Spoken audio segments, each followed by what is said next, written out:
Well, LSU baseball has maintained their spot at the top of the country all season long, but they've got another test taking on Alabama at the box this weekend. You are Locked On LSU, your daily podcast on the LSU Tigers. Part of the Locked On Podcast Network. Your team every day.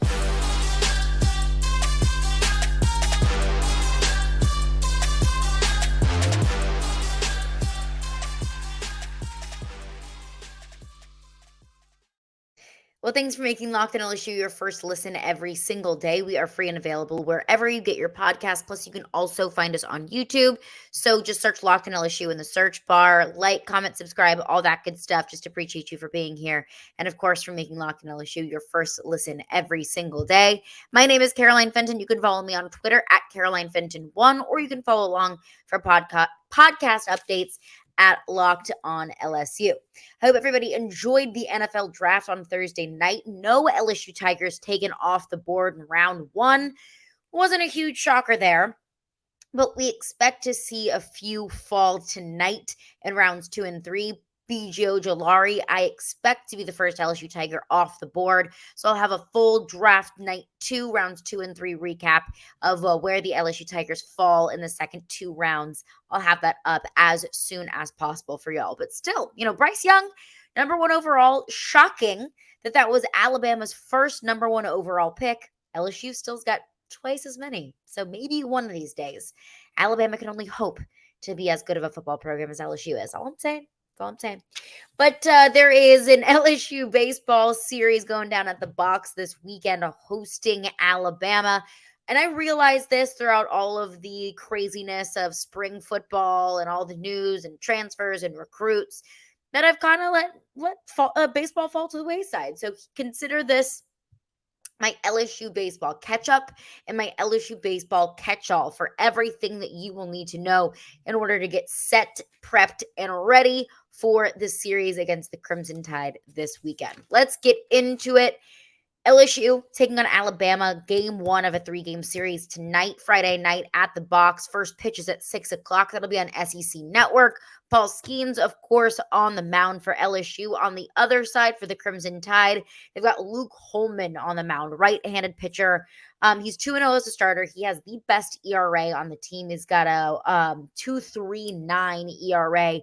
And hitters are batting 160 against Luke Holman. He is far and beyond the best pitcher on their roster.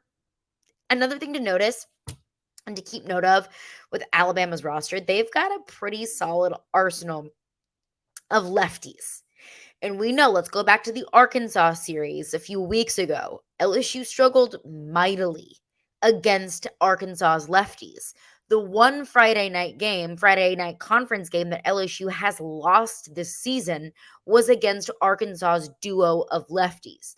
So the 3 starting pitchers that Alabama has on the marquee for this weekend, they are all righties. But keep in mind that they can throw some of those lefties in relief. They can throw a couple of innings. You can bring them back the next day. And they got 4 or 5 lefties on that roster. So if they did a little bit of recon on the Arkansas game and saw how LSU struggled offensively against some of those lefties, that might be their plan on the mound this weekend, is to start using some more of those left-handed guys. But Luke Holman, going to be a tough one against tonight. 36 strikeouts on the season, 9 walks. What that tells me, doesn't throw a whole lot of balls. So what LSU needs to do this week, especially tonight, but really all this weekend, considering Alabama's bullpen has one of the top ERAs in the SEC, combined ERA to be, I'll have to double check what it is exactly, but they are in the top 5 of the SEC in combined ERA. So they don't throw a whole bunch of balls. So that tells me you got to swing the bat. Obviously Luke Holman delivers a whole bunch of strikes, so keep the bats moving. He's not going to hand you guys on base. You're not going to see very many walks, at least if what I'm analyzing from his entire season is correct. I'm also not going to act like I've watched an exorbitant amount of Alabama baseball. I don't have an interest. But that's what that tells me, is he's not throwing a whole bunch of balls. So keep swinging the bats. Keep those bats moving. Luke Holman could be a perfect matchup for this LSU team that has so many sluggers, that has so many guys that are such good at the plate. It's a guy that is going to throw you balls right in the strike zone. It could be a recipe for a whole lot of offense for LSU tonight and potentially moving forward throughout the entire weekend. So that is the Bama scouting report, at least on the mound tonight. But overall, as a team, they are entering this series with LSU unranked. Of course, as I mentioned, LSU, the number one team in the country, even coming off of a midweek loss against Nicholls on Tuesday. Alabama lost their first 4 conference series 2-1, and then their 5th conference series against Auburn, they won that series 2-1, and they're coming into LSU, coming into Baton Rouge after sweeping Missouri. Alabama, to me, it's a tough team. I think of Alabama very similar than I think of Kentucky, Tennessee, Missouri even. They can be very hot and cold. I just can't quite put my finger on it. That there are some teams in the SEC that I look as, not as great opponents, inferior opponents. And there are teams that are just really darn good. And there are some teams that can just get hot or cold on any given night. And I guess you could say that about any team. But that's kind of how I view Alabama, at least. They're not at the top of the SEC in the slightest. I view this as being a series that is absolutely sweepable for LSU. What that depends on: pitching, defense. We saw far too many defensive errors that ultimately cost LSU that game against Nicholls. Base running. No dumb base running mistakes. That really hadn't been a huge critique of mine of LSU throughout the season, but looking what they did against Nicholls State, I mean, just dumb base running decisions in that game on Tuesday. So guys on the mound, defensively, keep the errors at a minimum. Don't make any dumb base running mistakes. Don't steal if you don't absolutely positively have to, and just stay consistent. What makes LSU such a good baseball team is that they find ways to win. They'll always find a way to win. So they can continue to do that throughout this series. They are a better team than Alabama. They have better pitching than Alabama. They have better batters than Alabama. Defensively, they are better than Alabama. I view this as being a series that LSU can sweep. But as I mentioned before, you don't need to sweep every single opponent. Just find a way to win the series, and you are going to be in great shape as you make your way through conference play. But coming up next, I mentioned the Nicholls game. I want to get into that. You can never really look at I always say with a loss, not every loss is bad. You're not going to come away from a loss with all of your points and your takeaways being bad. Same thing with the win. You're not going to have all of these amazing takeaways from a win and no bad ones. I do think that there was one silver lining with that Nicholls game on Tuesday, that Nicholls loss. And I'll get into that coming up next. If you're looking for a delicious snack, but you don't want to sacrifice the sugar, you don't want to eat all those calories, then you need the best tasting protein bar ever. It is Built. You've got to try it. If you're like me and you've been wanting to eat a little bit healthier, you want to make better choices, but you don't want to compromise on taste, Built bars taste healthy and amazing. They're the perfect thing for you. You won't even think they're good because those things that just taste healthy, and tasting healthy isn't necessarily a good thing. Well, Built bars are healthy, but they also taste amazing. They're covered in 100% real dark chocolate. That's right, real chocolate. And they come in delicious dessert-like flavors like churro, peanut butter brownie, and cookies and cream. And I'm not sure how they do it, but the bars taste like a candy bar, and they're only 130 calories, only 4 grams of sugar, and a whopping 17 grams of protein. So you'll kind of scratch that candy bar itch, and you won't have to give up on your commitment of eating healthy. And now you don't need to wait around to get a box. For years, we've been talking about ordering at Built Bar at built.com, but you can get them at your local Walmart. So head to your nearest Walmart, walk to the pharmacy section, grab yourself a box of Built Bars. You can pick up a 4-bar box of cookies and cream, double chocolate, or the coconut puffs. Or if you go to Sam's Club, you can go to Sam's Club as well. They've got 13-bar boxes with hit flavors, brownie batter puff and churro puffs. The churro puffs are so delicious. But of course, you can also get your Built Bars at built.com. You can thank me later.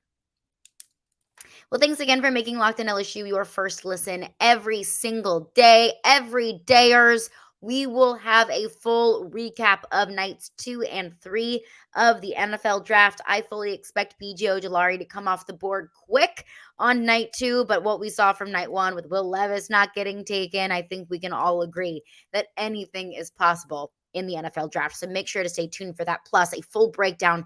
LSU football has made a new hire. Give a breakdown of that. I'll give my thoughts on the hire. So every dayers, make sure to keep an eye out for that podcast dropping very, very soon. I'll say this about every sport. It doesn't have to be just LSU. Any sport, any team that you're a fan of. Every loss has good takeaways and every win will have bad takeaways. That's, of course, you can have a few losses in there that, man, there's just not a single freaking good thing. But for the most part, for the most part, I believe that you can take some good things away, even in a bad situation. LSU dropping a midweek game to Nicholls obviously is in a good situation. I'll always say I never get too high or get too low on a midweek win or a midweek loss. Because traditionally, they are not conference opponents. Traditionally, you're playing the UNOs and the Nicholls and the ULLs and the Northwestern, inferior opponents. And that's no disrespect to those schools whatsoever. But the SEC games, the conference games, those are the games that truly matter.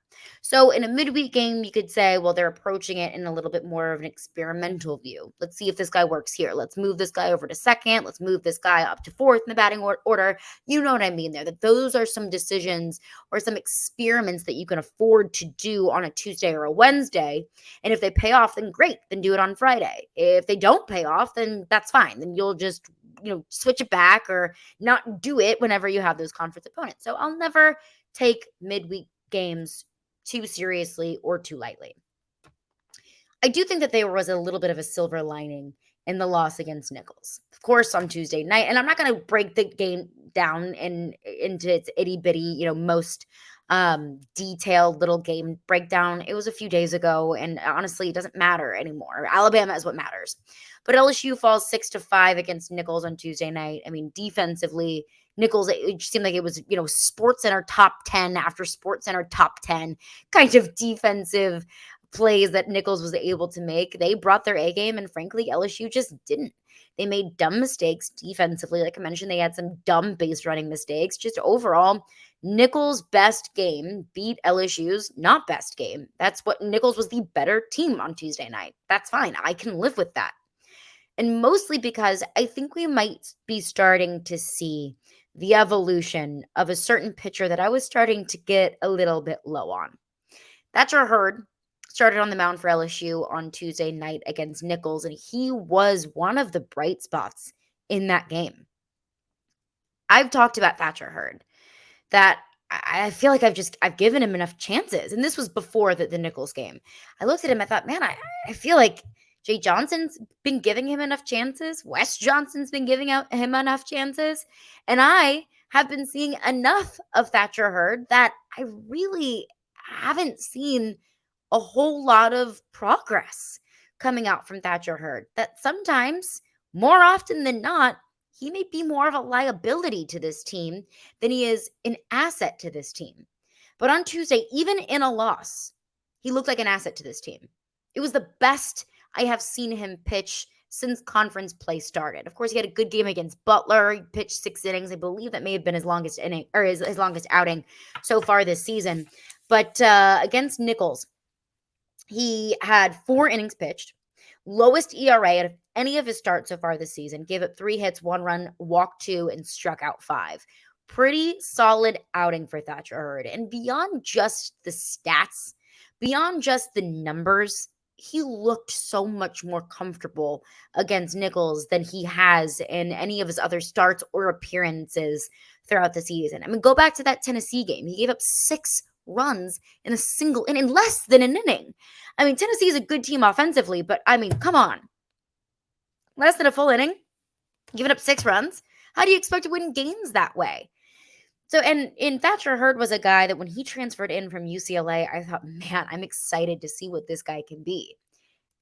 And then it got to the point where I was like, I don't want him on the mound tonight. I don't want to see him coming out of the bullpen. And I'm not going to place too much stock into, Thatcher Herd playing well against Nichols in a midweek game.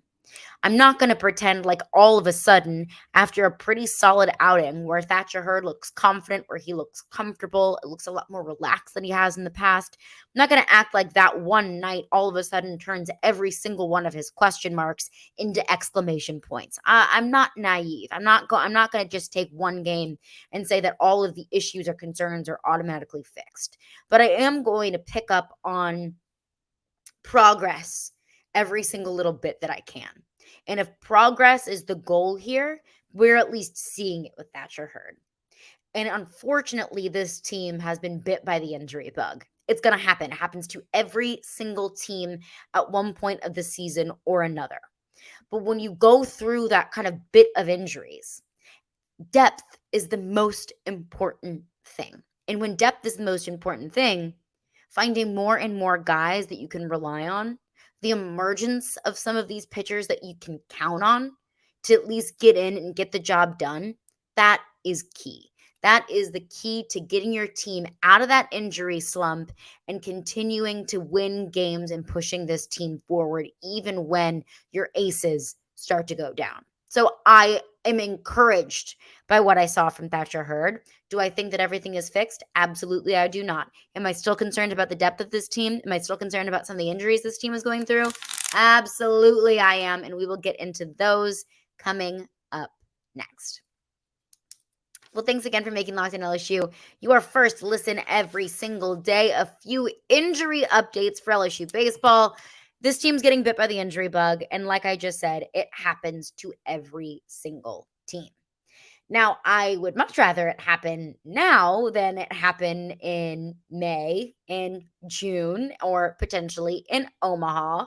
So if you can just get past this hump, and if you can let your guys get some rest and come back from some of their bumps and bruises, then this team will be set up to make a run in the postseason. Ideally, it is injuries that are bumps and bruises, injuries that are things that just require a little bit of rest and relaxation to be able to come back and help this team moving forward. However, that is not the case for every single team, or excuse me, every single player on this team that is experiencing injuries. The first one being Chase Shores. Chase Shores is out for the season. It is not a mystery and was not a surprise to me, at least, that Chase Shores announced on Twitter that he has torn his UCL and he's out for the remainder of the season. He's getting Tommy John surgery. So that is a huge bummer for a young and promising pitcher who I thought was going to be a consistent part of this rotation throughout the season. Go back to the very first weekend of the year. Go back to the very first series of the year. Chase Shores started in one of those games, which is a huge shocker that the true freshman coming in was starting over Christian Little or Thatcher Herd or some of these older guys that transferred in from LSU. And of course, didn't maintain a starting spot in the starting rotation throughout the rest of the season, but we did see a good bit of Chase Shores in relief. A lot of times he was the first guy out of the bullpen, the number one guy in the rotation out of being a starter that Wes Johnson and Jay Johnson would turn to. So that's a bummer. That is absolutely a hit to your bullpen. It's a hit to your depth, losing Chase Shores for the season. And then it brings up the question, too, of when will he be back in 100%? Tommy John is not something that I want to mess around with. Tommy John is not something that I think is linear progress or linear healing. It is minimum, absolute positive minimum year recovery. And I think that is being incredibly generous. So is Chase Shores even going to be able to come back next year?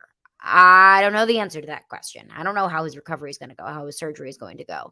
But that's a hit to your pitching depth, which also, I'll reiterate, is why Thatcher Herd may be making some progress and being able to turn to Thatcher Herd as a guy that you can count on is so important. It sucks. It absolutely sucks. I was excited about Chase Shores. I was excited to see how a young freshman could contribute for this team.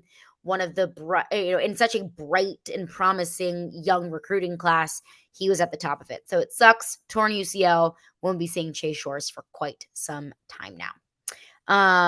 Another go-to guy out of the bullpen who's been dealing with some injuries is Garrett Edwards. Jay Johnson said that he will be out for the next week or two, but we can at least start to see Garrett Edwards come back towards the end of SEC play, which again, I'll reiterate, once you get those guys back for the end of the season, that's when you start to get things rolling. Get the injuries out of the way now. Get them out. Everybody, tear your hamstrings and do whatever now so we can be good to go later in the season. That'd be great if they could plan that for us. But Garrett Edwards, won't see him this weekend, likely won't see him next weekend either. But at least knowing that Garrett Edwards, as far as we are concerned now, can start to see him come back toward the end of SEC play. He was moving around a bit against Ole Miss and warm-ups against Ole Miss. So, you're looking at the light at the end of the tunnel for Garrett Edwards. Another injury update, Paxton Kling.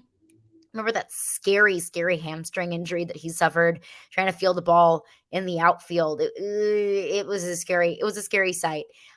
He was doing batting practice before the game on Sunday against Ole Miss. So I think we can expect to see Paxton Kling back sooner rather than later. I don't know if you're going to see him this weekend. It totally depends on the recovery of that hamstring. If not this weekend, probably next weekend. That's just based off of, what we've been able to see from Paxton Kling. Final one, Tommy White. He left that game against Ole Miss early, and Jay Johnson called it a leg injury. The cryptic injury reports from Jay Johnson are frustrating, but it's his team. Run it how you like. It was a leg injury, so that's all we really got. Do we know if it was a hamstring? Do we know if it was just I don't know. Didn't play against Nichols. I think you can probably expect to see him back against Alabama. But like I said, if resting this weekend is the best thing for Paxton Kling, for Garrett Edwards, for Tommy White, so on and so forth, rest this weekend so you're back 100% the following weekend. But we shall see on Friday night. That's going to do it for me today. Thank you for making Locked On LSU your first listen every single day. Every day is tomorrow on the show, defensive line coach breakdown and NFL drafts rounds 2 and 3. All of that tomorrow on Locked On LSU.